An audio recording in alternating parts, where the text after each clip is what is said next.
সমস্যার মধ্যে আছেন, শুধুমাত্র তা না, তার স্বপ্ন, তার আশা আকাঙ্ক্ষায় যখন শেষ হয়ে যায়, অন্ধকার ভবিষ্যৎ তাকে যখন শুধু নিগড়ে খাবার চেষ্টা করে, আন্দোলন করছেন, গোটা রাজ্যের সেই আন্দোলনের বার্তা নানাভাবে নিয়ে যাওয়া, কিংবা সেখানে কাজের সুযোগ আছে সেই সেক্টরগুলোকে বিক্রি করে দেওয়া, বেসরকারি বেকাররা কাজের দাবিতে মিছিল করছে, আমরা যখন দাবি করছি আমরা বেকার কাজ চাই, আমাদের কাজ দিচ্ছি। গত এই মাসের মধ্যে আমাদের দেশের ব্যাংকের জায়গায় রাষ্ট্রায়ত্ত ক্ষেত্রে সবচেয়ে বেশি কাজের, যার মূলই হচ্ছে বেকারত্ব, যার মূলে হচ্ছে ক্ষুধা, যার মূলে হচ্ছে মানুষের জনজীবনের বহু চেষ্টা হচ্ছে, এবং যার ফলে আমরা দেখছি যে আমাদের দেশের প্রতিদিন আত্মহত্যা হচ্ছে। কিন্তু স্টেট কোঅপারেটিভ ব্যাংকটা চোরটা বলে খেয়েছে গ্রামীণ ব্যাংকটাকে, গ্রামের নামে লোন, স্বামীর নামে লোন, এরপরে গিয়ে গ্রামীণ ব্যাংক মার খেলো, বামফ্রন্ট ক্ষমতা আসলো। ওই আমি সেই চোট আমলের কথা বলছি 93-তে দেখা গেল গ্রামীণ ব্যাংকের অবস্থা শেষ।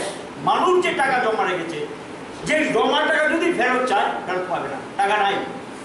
এই গভর্নমেন্ট এই ব্যাংকটাকে, বামফ্রন্ট সরকার ব্যাংকটাকে আবার জীবিত করেছে। এই গ্রামীণ ব্যাংকে কি করেছে জানেন? ভুয়া নামে লাখ লাখ টাকা, কোটি কোটি টাকা নিয়ে গেছে।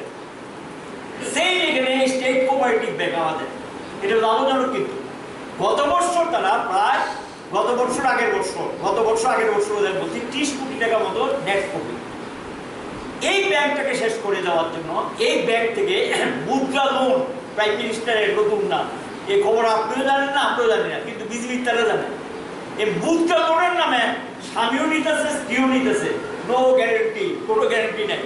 ওই যে কাগজপত্র বা কিছু জমা দেওয়া, টাকাটা ফেরত দিয়ে যাচ্ছে, টাকাটা কিচ্ছু না, কাগজপত্র ছাড়া লাখ লাখ টাকা ব্যাংক থেকে নিয়ে গেছে, কোটি কোটি টাকা নিয়ে স্টেট কোঅপারেটিভ ব্যাংকটাকে শেষ করে দিতে।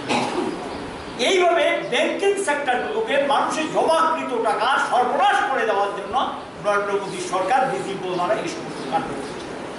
এই যে বিষয়গুলো বিরাষ্ট্রীকরণ এইভাবে বললেও হবে নাকি?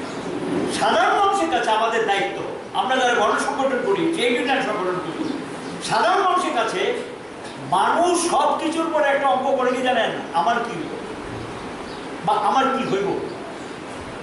সেই মানুষকে যদি সেইভাবে বিষয়টা না বুঝাতে পারি যে তার স্বার্থ কিভাবে আক্রান্ত হবে, তার ভবিষ্যৎ কিভাবে আক্রান্ত হবে, তার কল্পনা করবে। এটা এই যে ধরুন আমরা এটার সঙ্গে আজকে বেকারির সঙ্গে দেখবেন লেখা আছে এখানে এই কর্মসংস্থান এবং শ্রমকোড নিষেধ। কেন জানেন? কারণ আপনার কর্মসংস্থান যেটা, এটা নির্ভর করছে কিন্তু শ্রমকোডও কিন্তু একটা শ্রমকোড, মানে আগে এটার নাম ছিল শ্রম আইন, শ্রম আইনকে বাতিল করে দিয়ে এটার নাম দিয়েছে শ্রমকোড। এটার মানে কি? Use and throw. আমরা যে বলেছি বক্তৃতা করে 20 বছর আগে, কেউ কেউ বলতেন আমি আছি আমার জায়গা, তারা কি বিশ্বের বুঝায়, উদারীকরণ বুঝায়। এই উদারীকরণের সর্বশেষ কুপন বুঝতে নাকি এটা 91-তে চালু করছে। মনে আছে আমাদের, মনে পড়ে বিটি রন্দিবে, ট্রেড ইউনিয়নের বিখ্যাত নেতা এবং ভারতবর্ষের ট্রেড ইউনিয়ন আন্দোলনের অন্যতম স্রষ্টা।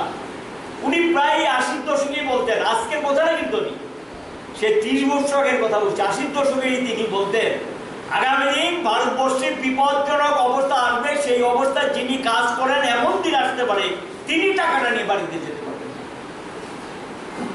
তিনি টাকা নিয়ে বাড়িতে যেতে পারবেন। কেন? বেকারে যখন দেশ ছেড়ে যাবে তখন এটা সারা দেশের মধ্যে অরাজকতা তৈরি হবে। সেই অরাজক পরিবেশের মধ্যে কি দাঁড়াবে অবস্থাটা? আপনি ধরুন একটা কর্মসংস্থানে কাজ করে এখানে আপনি বাঁচতে পারবেন এবং আপনার ভবিষ্যৎ অনিশ্চিত হয়ে যাবে। আপনার ঘরে 4টা বেকার, কি দাঁড়াবে অবস্থাটা? এই বেকার সমস্যাটাকে বাদ দিয়ে ট্রেড ইউনিয়ন আন্দোলন চলতে পারে না। কারণ একদিকে যারা কাজ করতেন এই উদারীকরণে কুফল, উদারীকরণটা কি? এটা পরিষ্কার কথা, যেই সমাজ ব্যবস্থার লক্ষ্য এবং উদ্দেশ্য হলো মুনাফা, দেশ উচ্ছনে যাক, মানুষ মরে যাক, ছাড়খাড় হয়ে যাক, আমার কিচ্ছু যায় আসে না, আমি শুধু চাই লাভ লাভ লাভ। যার মাথার মধ্যে এটা ঢুকে যায় সে কিন্তু বাবা মাও চিনে না, তার মাথায় খালি লাভ লাভ লাভ, উন্মাদ হয়ে যায়। আমার দেশের পুঁজিবাদী ব্যবস্থাপনা, গোটা বিশ্বের পুঁজিবাদী ব্যবস্থাপনা আজকে উন্মাদ হয়ে গেছে। এরা যে এক পরিণতিতে কি ভয়ঙ্কর হতে পারে একবারও ভাবতে রাজি না, এবং তারা এই উন্মাদের থেকে গিয়ে আজকে এই উদারীকরণে কুফল হিসাবে বেকার সমস্যার তীব্রতা আজকে এখানে এসেছে। পুঁজিবাদের ফলই এটা। পুঁজিবাদী ব্যবস্থাপনা যখন শুধু মুনাফা ছাড়া কিছু বুঝে না, তার কোনো সামাজিক দায়িত্ব থাকে না, এর ফলেই কিন্তু আজকে উদারীকরণে কুফলি বিশাল বেকার সমস্যা তৈরি হয়েছে। এ কি দেখছেন? আরো ভয়ঙ্কর দেখবেন।